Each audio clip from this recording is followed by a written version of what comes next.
Welcome student on speedy maths. आज हम class 10th mathematics new book NCERT के chapter 4 की एक्सरसाइज 4.2 का क्वेश्चन नंबर 5 करने वाले हैं। क्वेश्चन नंबर 5 में स्टूडेंट हमें दिया गया है the altitude of A right angle triangle is 7 centimetre less than it's base if the hypotenuse is 13 centimetre, find the other two sides. आइए स्टूडेंट्स इसे समझते हुए सॉल्व करते हैं। क्वेश्चन नंबर 5 में हमसे कहा गया है कि एक राइट ट्राइंगल है जिसका जो एल्टीट्यूड है उसके बेस से 7 सेंटीमीटर कम है, और क्वेश्चन में आगे दिया गया है if the hypotenuse is 13 centimetre, जो उसका हाइपोटेनियस है वो 13 सेंटीमीटर है। Find the other two sides, हमें बची हुई टू साइड्स को बताना होगा, यानी कि जो टू साइड्स हैं हमारी बेस और एल्टीट्यूड, हमें बताना होगा कि बेस और एल्टीट्यूड की मेजरमेंट क्या है। तो आइए स्टूडेंट शुरू करते हैं। सबसे पहले आप सॉल्व डाल लीजिएगा और देखिएगा यहाँ पर। तो सबसे पहले मैं लिखूंगा लेट द बेस ऑफ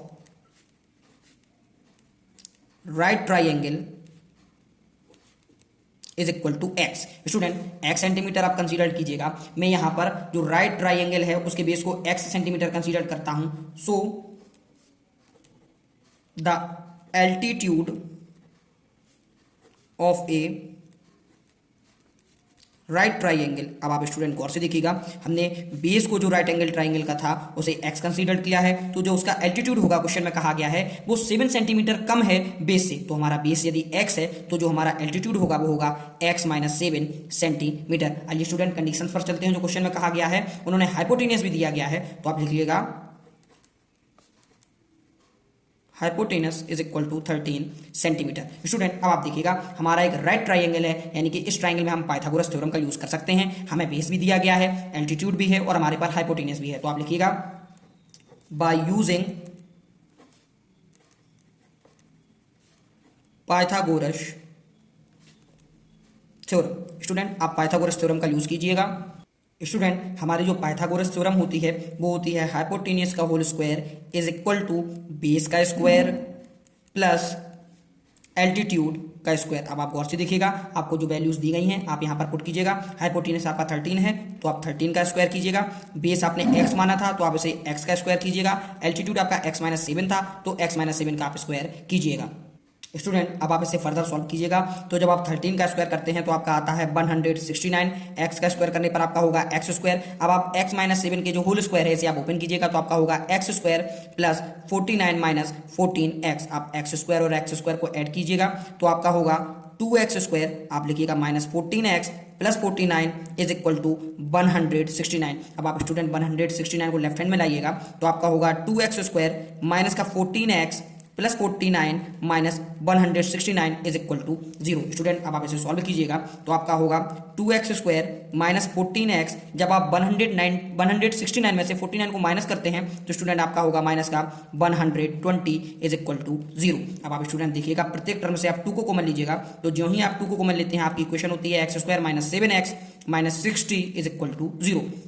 अब आप 2 को स्टूडेंट राइट हैंड साइड में भेजिएगा तो 0.2 होगा, जिससे इसकी वैल्यू 0 हो जाएगी। तो हमारी जो इक्वेशन होगी वो होगी x square minus 7x minus 60 is equal to 0। अब आप स्टूडेंट गौर कीजिएगा, अब आप देखिएगा आपको क्वाड्रेटिक इक्वेशन फाइंड हो गई है। अब आप फिर से रफ वर्क के जरिए से इसके फैक्टर्स को फाइंड कर सकते हैं। तो आप इसके फैक्टर को फाइंड करने के लिए आप इसे कंपेयर कीजिएगा, मैंने आपको बताया था। तो आप लिख लिए ऑन कंपेयरिंग, ये आपका रफ वर्क स्टूडेंट मैं फिर बता रहा हूँ, ये रफ वर्क है आपका। आप कंपेयर कीजिएगा A x square plus B x plus C is equal to 0 से। जब आप स्टूडेंट कंपेयर करते हैं तो आप देखिएगा यहाँ पर जब एक्स स्क्वायर का कोफिशिएंट ए है, यहाँ पर एक्स स्क्वायर के कोफिशिएंट को मैं 1 कंसीडर कर सकता हूँ, तो इस प्रकार से ए की वैल्यू हमें स्टूडेंट 1 फाइंड होती है। इसी प्रकार से यहाँ एक्स का कोफिशिएंट बी है, यहाँ एक्स का कोफिशिएंट माइनस 7 है, तो बी की वैल्यू स्टूडेंट हमें फाइंड होती है माइनस 7। अब आप गौर से देखिएगा यहाँ पर सी की वैल्यू स्टूडेंट हमें कंपेयर करने पर फाइंड होती है माइनस का 60। अब जब आप ये कर लें ए बी और सी की वैल्यू को जब आप फाइंड कर लें, इसके बाद आप ए इंटू सी कीजिएगा। जब आप ए इंटू सी करते हैं तो ए की वैल्यू ए 1 है और सी वैल्यू माइनस 60 है, तो आप पुट कीजिएगा आपका आता है माइनस 60। स्टूडेंट अब आप माइनस 60 के 2 फैक्टर इस प्रकार से कीजिएगा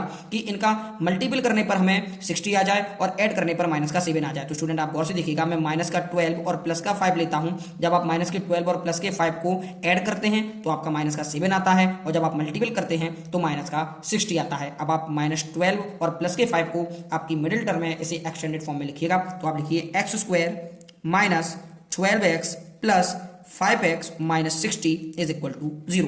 अब आप स्टूडेंट गौर से देखिएगा, जब आप माइनस के 12x में प्लस के 5x को ऐड करते हैं तो माइनस का 7x आता है, और जब आप मल्टीपल करते हैं तो माइनस का 60 आता है। अब आप स्टूडेंट फर्स्ट 2 में कॉमन लीजिएगा और लास्ट 2 में कॉमन लीजिएगा। आप फर्स्ट 2 में कॉमन लीजिए तो आपका x कॉमन आता है, तो आप लिखिएगा ब्रैकेट में आपका होगा x माइनस 12, क्योंकि यहाँ से x आएगा और यहाँ से 12। इसी प्रकार से आप यहाँ से 5 कॉमन लीजिएगा तो फर्स्ट से आपका x आएगा, और सेकंड में जब आप 60 में 5 का डिवाइड करते हैं तो आपका माइनस का 12 आएगा इज इक्वल टू 0। अब आप दोनों में कॉमन लीजिएगा तो आपका आता है x minus 12 is equal to 0, एक आता है x plus 5 is equal to 0। Student अब आप इन दोनों को ही अलग अलग 0 के बराबर पुट कीजिएगा।